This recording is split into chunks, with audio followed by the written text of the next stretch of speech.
तर बुलेटिनची सुरुवातच एका राजकीय बातमीने आपण करतोय। मुख्यमंत्री एकनाथ शिंदे आज पुण्यातील पूर परिस्थितीची पाहणी करणार आहेत।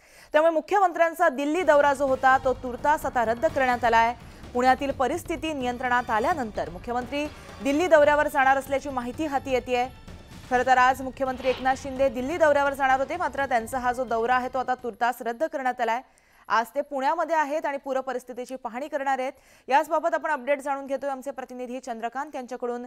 चंद्रकांत, मुख्यमंत्र्यांचा दिल्ली दौरा हा पुढे ढकलण्यात आलेला आहे, तुर्तास रद्द करण्यात आलाय। सध्या ते आज पुण्यात जाणार आहेत, काय अपडेट?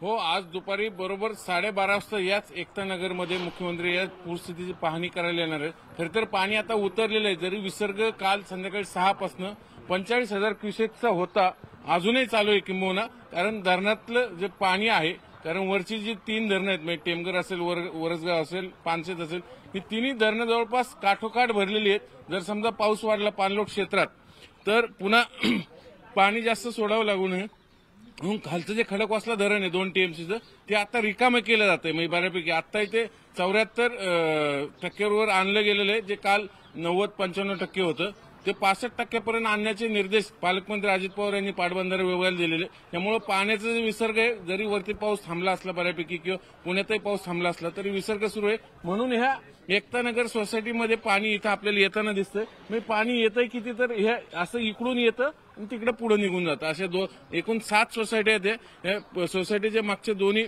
बोळामधनं येतं आणि पुढे निघून जातं। एवढीच काय पाण्याची सध्याची मुवमेंट आहे। खरं तर काल रात्री संध्याकाळी ज्यावेळेस क्युसेक 45,000 क्युसेक विसर्ग वाढवला 6 वाजता, त्यावेळेला हेच पाणी पुढे त्याचं बॅकवॉटरने फुगार वरच्या चौकापर्यंत गेला होता, पण ते आता पूर्णपणे उतरलेलं आहे। म्हणजे पूरस्थिती अगदी ही बोट इथं आणून ठेवली, वरचे जे लोक राहतात इथं साधारण 3ऱ्या-4थ्या मजल्यावर, त्यांना इथं त्यांच्या मुलांना शाळेत सोडायचं काय कामानिमित्त बाहेर जायचं असेल तर इथं अग्निशमन दलाने बोट सज्ज ठेवलेली आहे।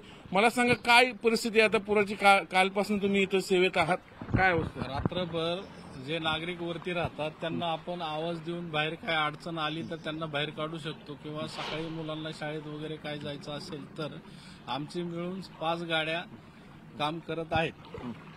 आता स्थलांतरित किती केलेत लोक साधारण?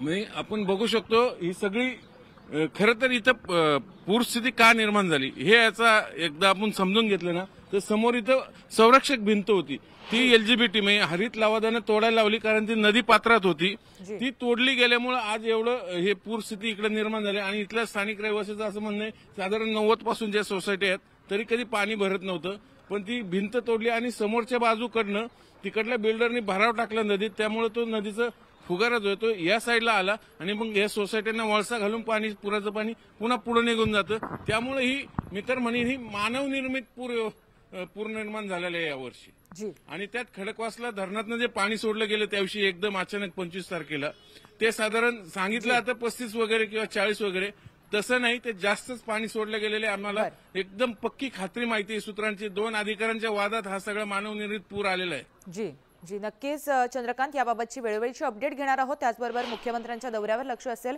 तत्पूर्वी धन्यवाद तुम्ही दिलेल्या माहितीसाठी।